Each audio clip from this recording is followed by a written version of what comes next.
Hey guys, I'm looking for my freaking sunglasses. There they are. My hair is a hot mess and I need to get a video filmed when I get home. And I also need to wash my hair tonight. So I'm going to have a busy evening, but I want to talk to you guys on my way home because I watched Brianna K's Q&A. As always, I had thoughts. I also want to take this opportunity to just clear something up that I think most of you guys are pretty clear on it, but it's something that I've also been seeing on her channel quite a bit, so I just want to make this crystal clear. Nobody is, hold on, I can't say nobody. Me and most of my viewers, I feel like I can speak for the majority. I've heard it from a lot of you guys what your expectation is and kind of what you would want to see out of this situation. So I feel comfortable saying this. When it comes to this whole Brianna K situation, I don't think that anyone is expecting for her to come out and be like, oh my God, and this is what happened, and then this happened, this happened, A, B, C, D, 1, 2, 3, 4, 5, and just spilling all of the details of what's going on with her personal life. Maybe some people expect that, but for me, what I've kind of always said is I looked at this as a missed opportunity, and I can still say it seems like a missed opportunity to me, even if I'm taking out all of the details, because what she could have done is taken a very surface level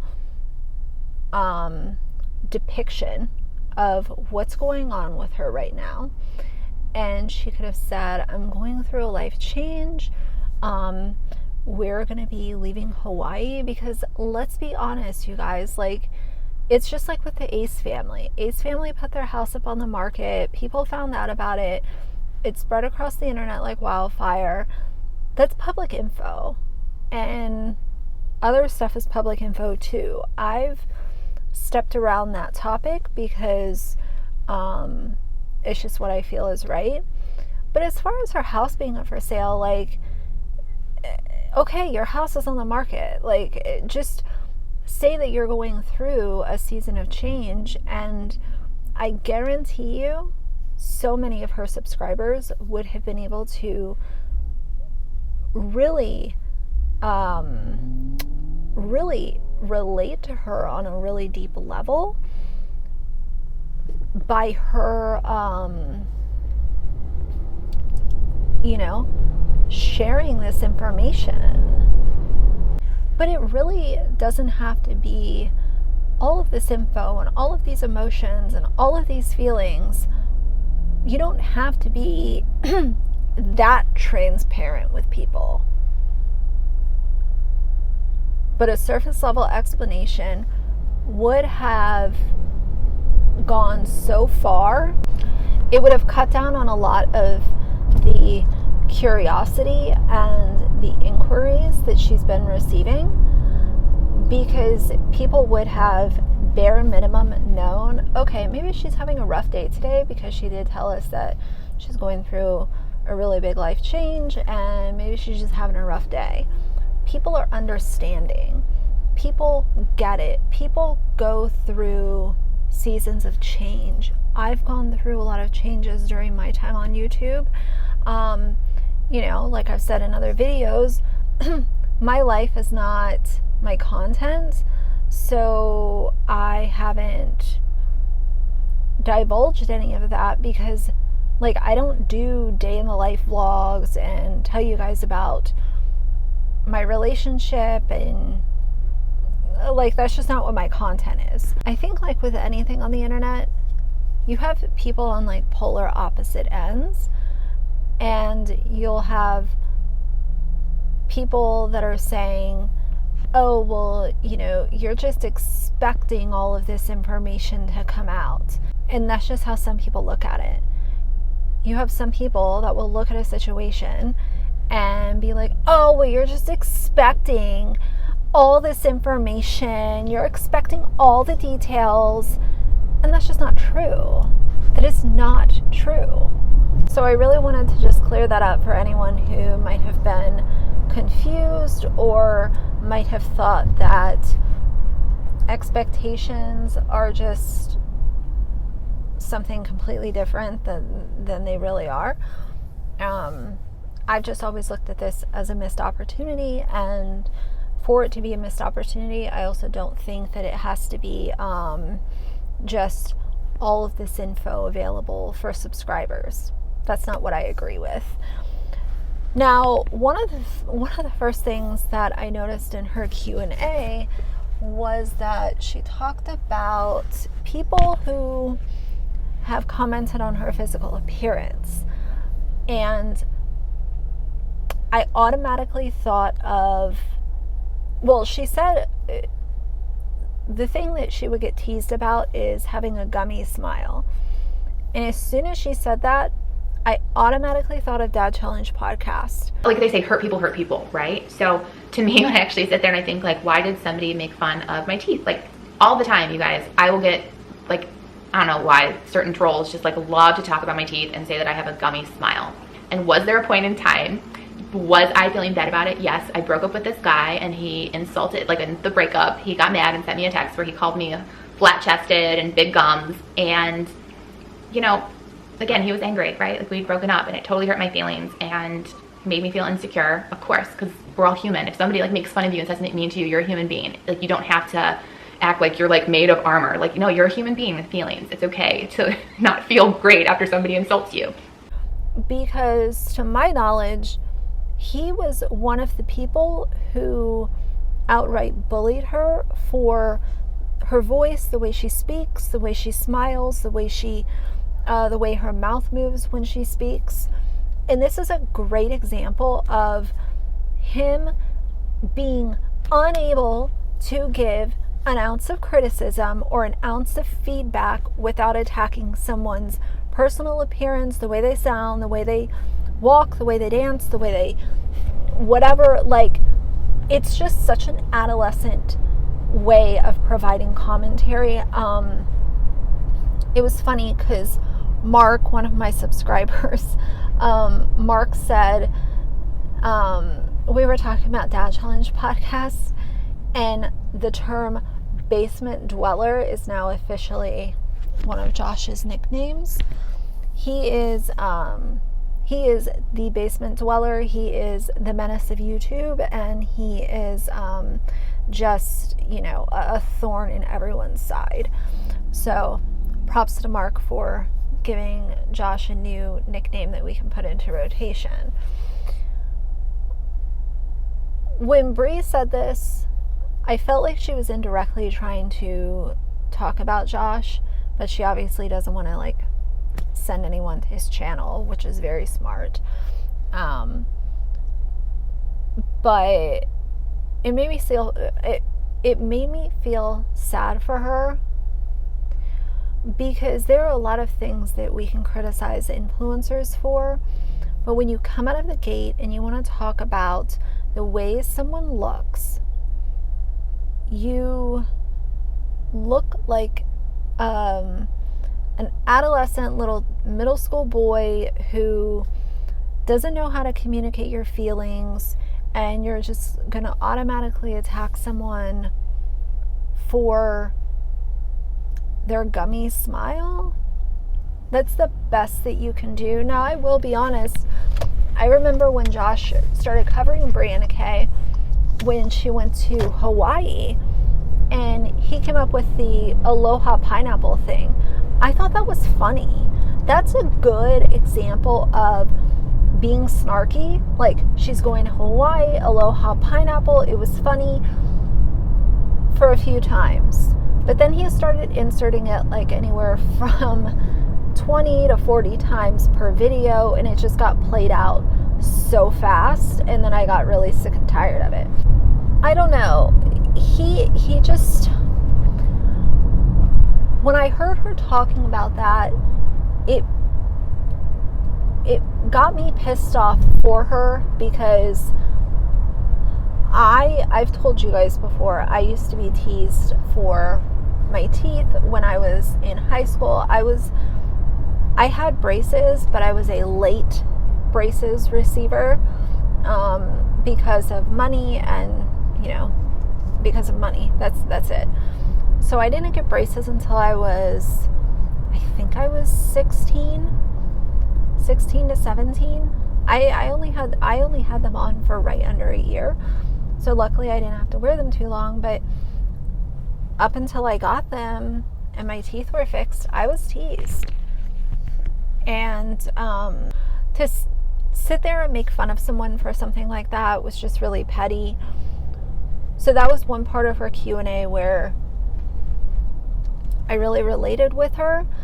And it was also just such a clear reminder of why I will never support Josh again. The personal attacks that he's made on people, in my mind, that combined with him just being a danger and a bully, he's just irredeemable for me. He's kind of like a Katie Joy at this point. He's fucked up so much. To me, he's irredeemable and just a piece of trash. So that's my opinion now. The other thing that she is still talking about is trying to get people to think that Ohio is just going to be a summer trip. Kit Schroeder asked, do you ever miss Ohio and think about coming back? Definitely miss Ohio and all of our friends and family, and we're going back for summer, so I can't wait to see everyone. Lizette, that goes back to public information being out there that her house is actively on the market.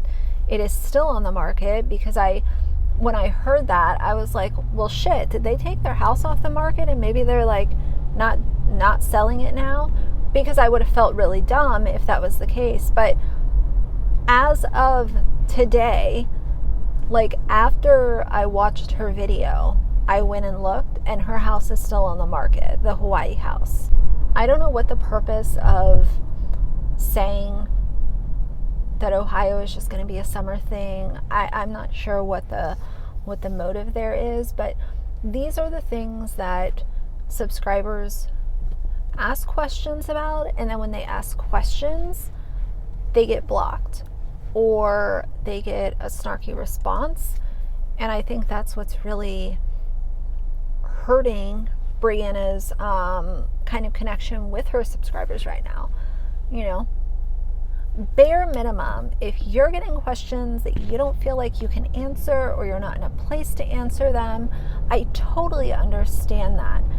But blocking people and deleting them is not good for anyone's image.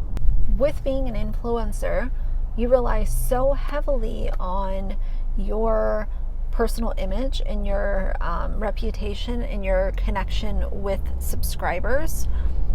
And that's fine if you don't want to answer questions, but when you're blocking people or you're getting snarky with them, that's what really ends up damaging a lot of these subscribers that have been around for 4, 5, 6, 7, 8 years. They come across some public info, they ask a question about it, and the influencer just like goes off on them. The other thing that she said was that she looks at her subscribers like her girlfriends. And I felt like this was a really interesting kind of way to phrase people that she has gotten snappy with. She's been blocking them.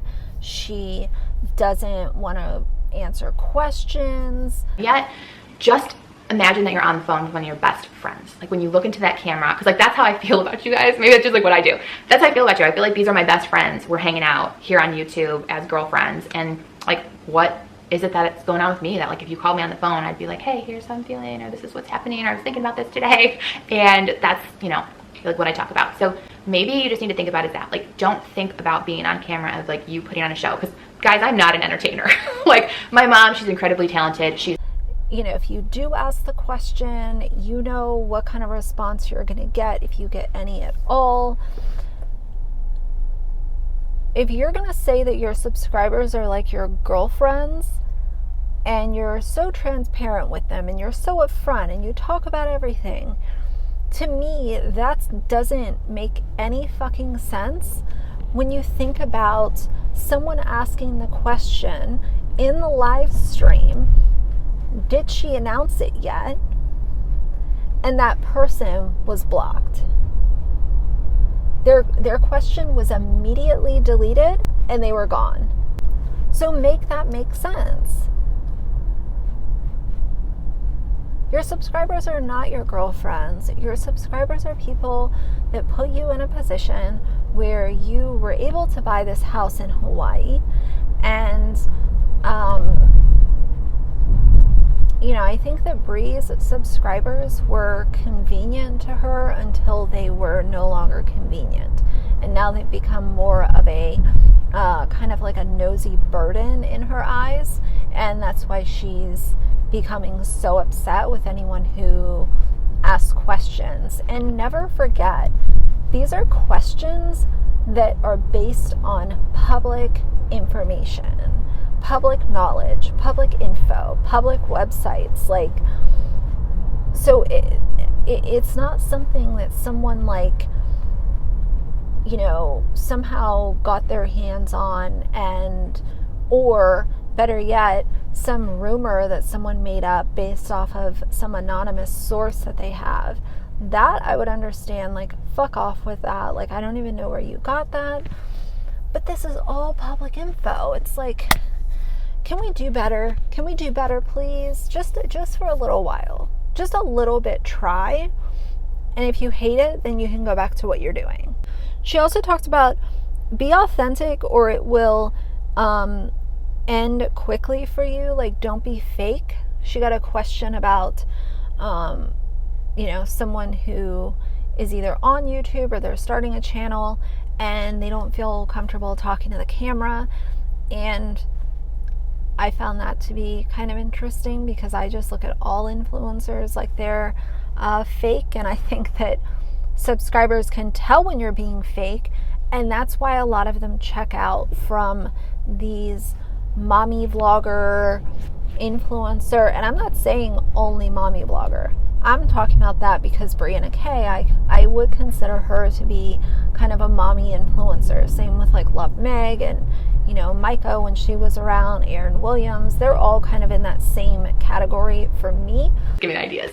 But I think you probably get what I'm saying. It has to be authentic to you, what you love, and that's instantly going to make you more comfortable on camera, and people are gonna feel and connect to that. They're not gonna connect to anything fake. They're not gonna connect to you not being yourself, or if you are trying to put on a show. It's gonna all end very, very quickly for you if you're not being true to yourself and true to what you like. And that's just my opinion, kind of how I categorize all these different YouTubers. I will absolutely agree with her on the piece of advice that she had about don't be fake.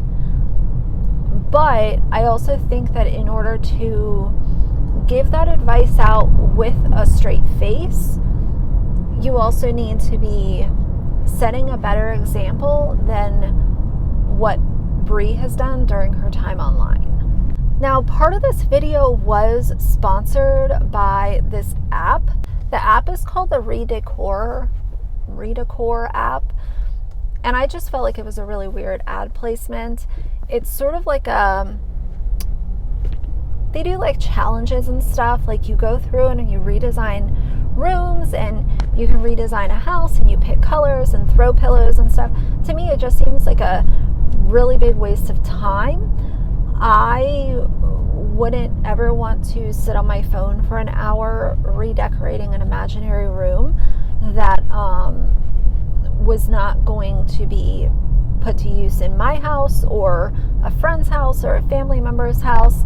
It just seems like a big way to waste time, and it was sort of a really weird ad placement. But with the way that she's been moving online, I wasn't surprised at all I wanted to share with you guys this Redecor app. So Redecor is a home decor app. It is free to download, free to play. It's available in the App Store and the Google Play Store. It allows players to get creative and complete daily design challenges. Feels like a creative playground. The daily design challenges let you style photorealistic spaces with various design styles.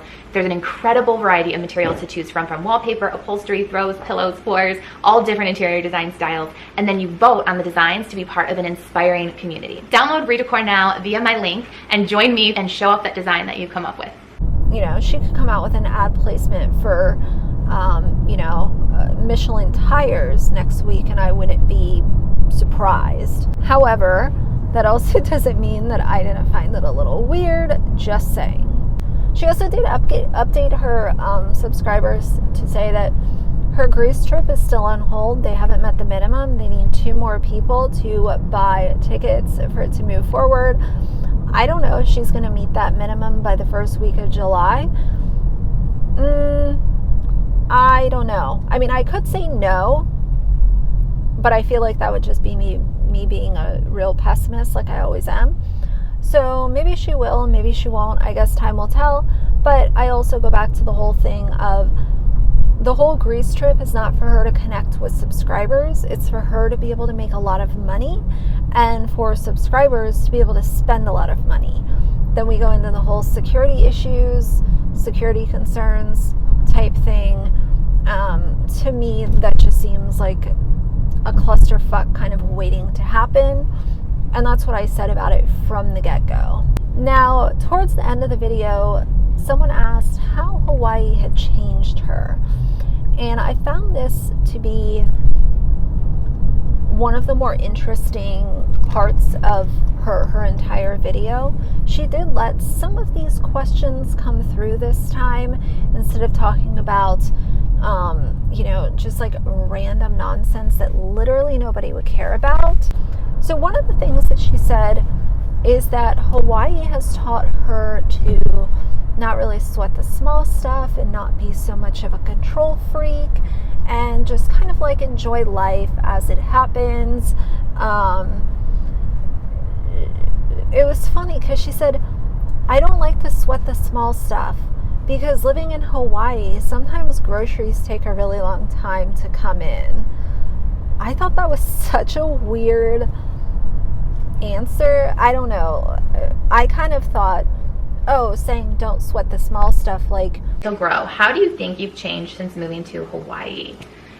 Gosh, I feel like I just have tried to be kinder to myself. There's something about this island, I think, of just aloha and like love and positivity and maybe not sweating the small stuff as much, and just like letting things go and having more patience, because obviously here there's just overall like there won't be things at the store for quite a bit. Like you have to have patience for like waiting for stuff to come in or waiting for stuff to get shipped here. And I think just overall it's like being kinder to myself and having more like grace and patience about life in general. And I think just like throwing away some of the perfectionism that was like really, really high. Like I was feeling like such a need to control stuff, especially I think because of my dad's death. That like whole time where so much just felt out of control and unknown. And I think this has made me also stop like fearing the unknown as much, of just being okay with like whatever's going to happen. Like it's how you're going to look at it. And like how, like I really believe that, like I think we all go through things in life and we can either look at it as something that's like horrible and ruining our life, or we can look at it as something that's like, you know what can I learn from it? And what was some good lessons that came out of it? And how am I going to take that into the future and like continue just trying to be happy and be grateful for what I have. And I do. And I think like Hawaii taught me just to be simpler, to like make things simple. Like it doesn't have to always be all extra and over the top. Like that's not necessarily what's going to bring you joy. In some ways it does. And you know, there's I think a time and a season. And I think this was just a time and a season for me to like slow down and appreciate things being simpler and like really evaluate what I want out of the rest of my life. So she also did talk about how Hawaii has helped her stop fearing the unknown. And I felt like that was kind of telling, just based off everything that's kind of going on right now.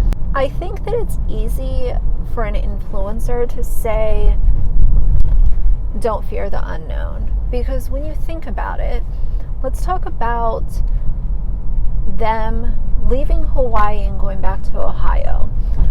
For most families, if a family of 4, or actually 5, If a family of 5 was going through that,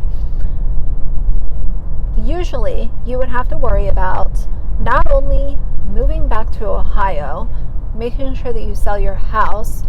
Most people aren't already going to own a home in Ohio.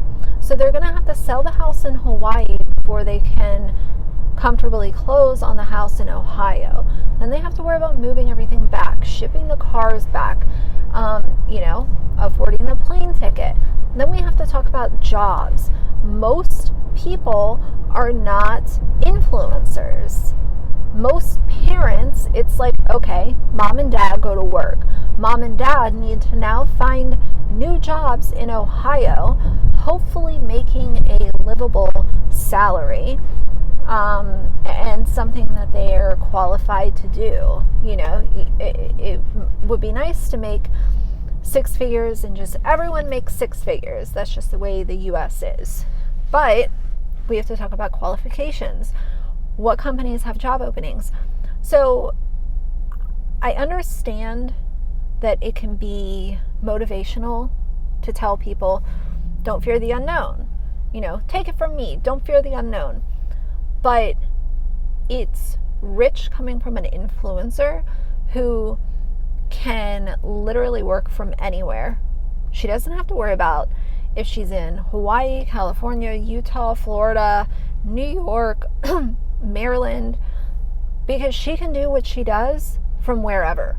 They also had a place to go back to in Ohio. So the fear of the unknown thing, like stop fearing the unknown, to me, it was a little rich coming from her just because she's in such a privileged position, even if life is kind of throwing some curveballs at her right now.